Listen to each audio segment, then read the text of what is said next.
One thing I really want your generation to embrace is that the Earth is a closed system.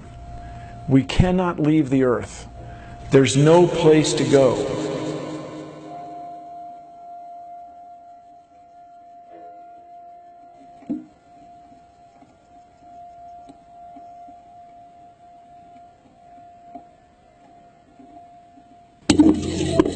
Rockets don't have brakes.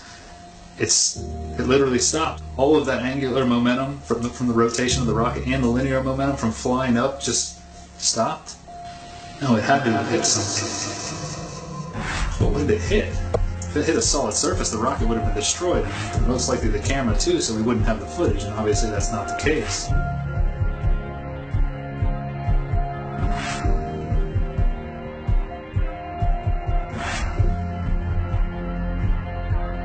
Kicks and deals. It's a long fly ball going back. And the ball shatters the sky, bringing the ocean itself down into the stadium. Oh, Simpson just broke this dream's reality wide open. I know we have still not shattered that highest and hardest glass ceiling, but someday someone will, and hopefully sooner than we might think right now.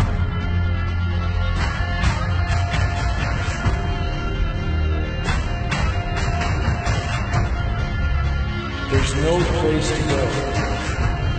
Although we weren't able to shatter that highest, hardest glass ceiling this time, thanks to you, it's got about 18 million cracks in it. And it may be hard to see tonight, but we are all standing under a glass ceiling right now. People figured out that we were an enclosed system. The more advanced we got, it would be the biggest thought on our minds. That's all we care about. You could make a wildlife reserve 1,000 miles square. All people, all human beings would do is just be knocking on the fence constantly, going, why is this fence here? Who built the fence? Why are we in here? And so on and so on. Why do you think that Truman has never come close to discovering the true nature of his world until now? We accept the reality of the world with which we're presented.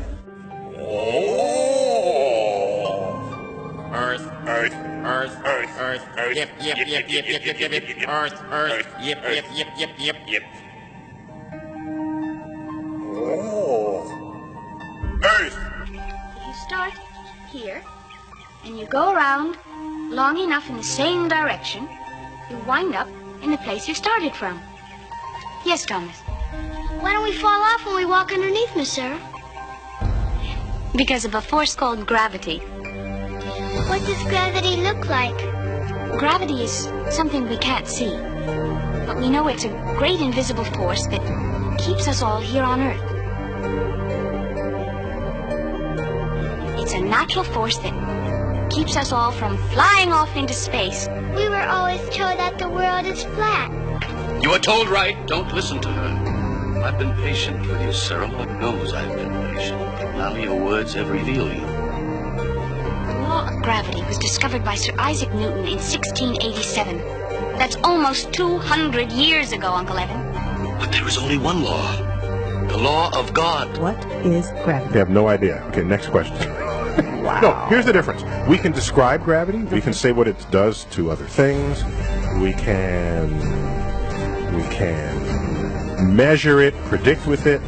But when you start asking, like, what it is, I don't know. Einstein, in an Einsteinian answer, we would say gravity is the curvature of space and time. And objects will follow the curvature of space-time, and we interpret that as a force of gravity.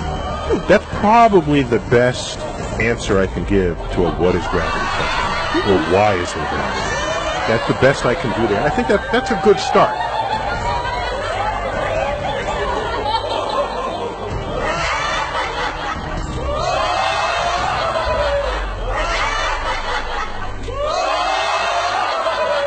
The world is round.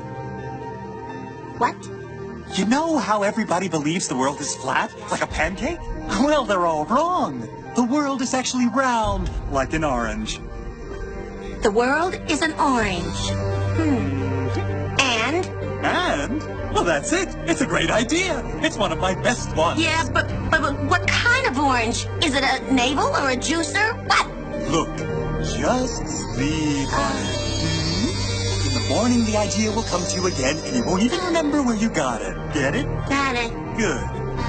I must say, I really thought you'd catch on to this a little quicker, Copernicus. What? My name's not Copernicus. I'm Charlene Sinclair. You're not Copernicus? This isn't 16th century Poland?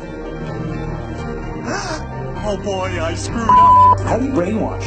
You repeat the same thing over and over again. You know if somebody's resisting the concept, if you keep repeating it, they'll incorporate it in their brain. Since you were a kid, you've seen this in it. But you've never seen it from that point of view. But yet your brain has three-dimensionalized. Oh yeah, that's the Earth. How? Through repetition. Well, let's just all get on our hands and knees and wait for a scientist or an astronaut to come along, or Neil deGrasse Tyson to come along and bestow upon us their knowledge. Now, as you can see, this is the evolution meter, and I put God, the creator of everything, on the right side, and evolution on the left. I won't change my mind, because I don't have to, because I'm an American. I'm dug in, and I'll never change. Mac, look, you're wasting our time. You're not going to get us to not believe in evolution. And why is that? Because the smartest scientists in the entire world all agree that it's real. I'm glad you brought that up. Mr. Reynolds, these were all the smartest scientists. Only problem is, they kept being wrong. This is insane, you fool. I'm a fool because I have more faith in the saints that wrote the Bible?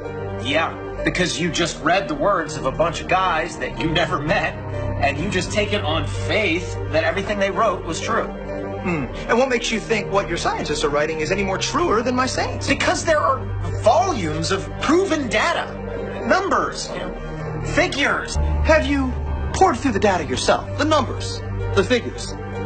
Well, no. No. Oh, interesting. So let me get this straight, Mr. Reynolds. You get your information from a book written by men you've never met.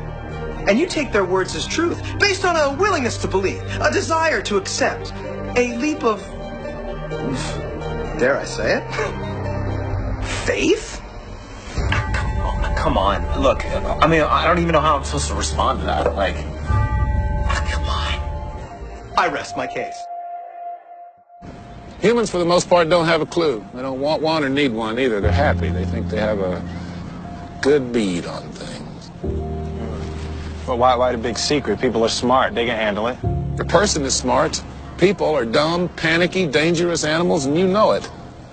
1,500 years ago, everybody knew the Earth was the center of the universe. 500 years ago, everybody knew the Earth was flat. And 15 minutes ago, you knew that people were alone on this planet.